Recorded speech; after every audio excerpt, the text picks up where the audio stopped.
8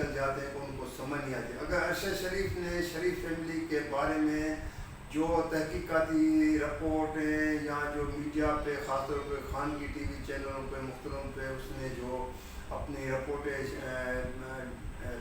اپنے پروگرام میں لے کے آئے اور قوم کے سامنے بتائی، تو اس کا ایک بہترین جواب یہ بھی ہو سکتا ہے کہ آپ اس کی تردیدیں کریں، اس کے اوپر آپ عدالتوں میں جا کے کیس کرتے، اپنے آپ کو ثابت کرتے. یہ نہیں کہ آپ جو ہے نا اس کے خلاف ایک ٹویٹ جاری کیا ہے جو صحافی برادری کو بھی تو صدمہ اپنی جگہ پہ ہے، لیکن اس کے فیملی کو آئے. تو مریم نواز کا تو حقیقت میں ابھی تک بادشاہ لوگوں کو کسی کو سمجھ ہی نہیں آ رہی.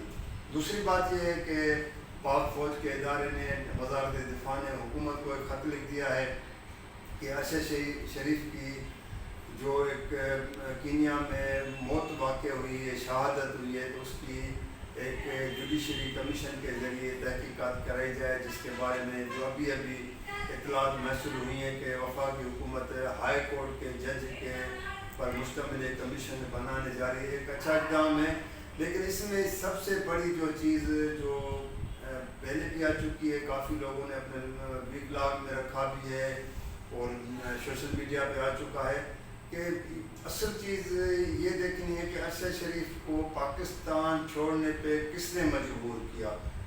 چلو وہ ایک چینل سے نکال دیا گیا یا وہ خود ریزائن دے کے اس چینل کو خدا حافظ کہا تھا، لیکن پاکستان ایک شہری ہے اس ملک کا، ایک دھرتی کا رہنے والا، اس کو کن لوگوں نے، کن قوتوں نے، کن طاقتوں نے اس کو یہاں سے نکلنے پہ مجبور کیا کہ وہ یہاں پاکستان چھوڑ کے دبئی گئے. اور دبئی میں جب وہ قیام کر رہے تھے، چند ہی روز ہوئے تھے، تو وہاں پہ دبئی حکام نے اس کو یہ کہا کہ جی آپ دبئی چھوڑ کے کہیں اور چلے جائیں، کیونکہ ہمیں پاکستانی حکام نے کہا ہے کہ اس کو 48 اگست میں یہاں سے نکالیں، یہاں ڈیپورٹ کر کے پاکستان بھیجیں.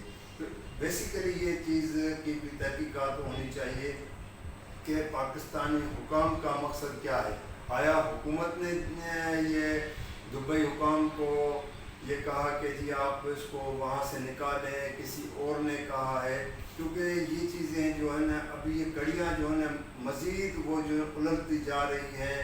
اس کے بعد ارشد شریف کے بارے میں کچھ لوگوں کو کہنا ہے کہ وہ لندن چلے گئے تھے، کوئی کہتا ہے کہ دبئی سے وہ ڈائریکٹ جو کینیا چلے گئے تھے جہاں پہ اس کے دوست تھے. اس کے بعد ایک وہ جو مبینہ پولیس کی اس کو کھڑا ہونے کے لیے جو کہتے ہیں کہ جی کہا گیا کہ چیک پوسٹ پہ جہاں پہ اس کی گاڑی نہیں رکی ہے.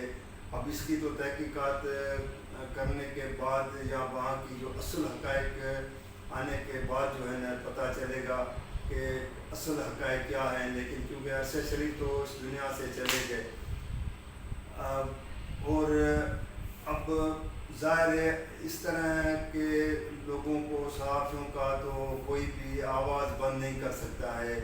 میں آپ کو یہاں پہ ایک اور بات بتاؤں کہ کیونکہ میں نے اسلام آباد میں 27 سال جرنلزم میں کام کیا ہے، تو ارشد شریف کے ساتھ میرا بھی اچھا خاصا ایک میل جول کا اور ریپ ہو رہا ہے. ہم کٹھے 2-3 ملکوں کا، اور خاص طور پہ 2000 میں جب جنرل پرویز مشرف نے 12 اکتوبر 1999 کو اقتدار سنبھالا تھا، تو اس کو پہلی مرتبہ بھارتی وزیر اعظم اٹل بہاری واجپئی نے اس کو بھارت کے دورے کی دعوت دی تھی. تو ہم اس میڈیا ٹیم کا حصہ تھے جس میں باقی بھی دوست تھے اور ارشد شریف بھی تھے. تو ہم نے وہ پرویز مشرف کے اور بھارتی وزیر اعظم کی آگرہ مذاکرات کو باقاعدہ کور بھی کیا تھا. اور ایک اور امریکہ کا بھی ہمارا ساتھ میڈیا کے کوریج کے حوالے سے کٹھے دورہ کیا تھا. تو اللہ اس کو جنت نصیب کرے، ہم تو یہ دعا کر سکتے ہیں.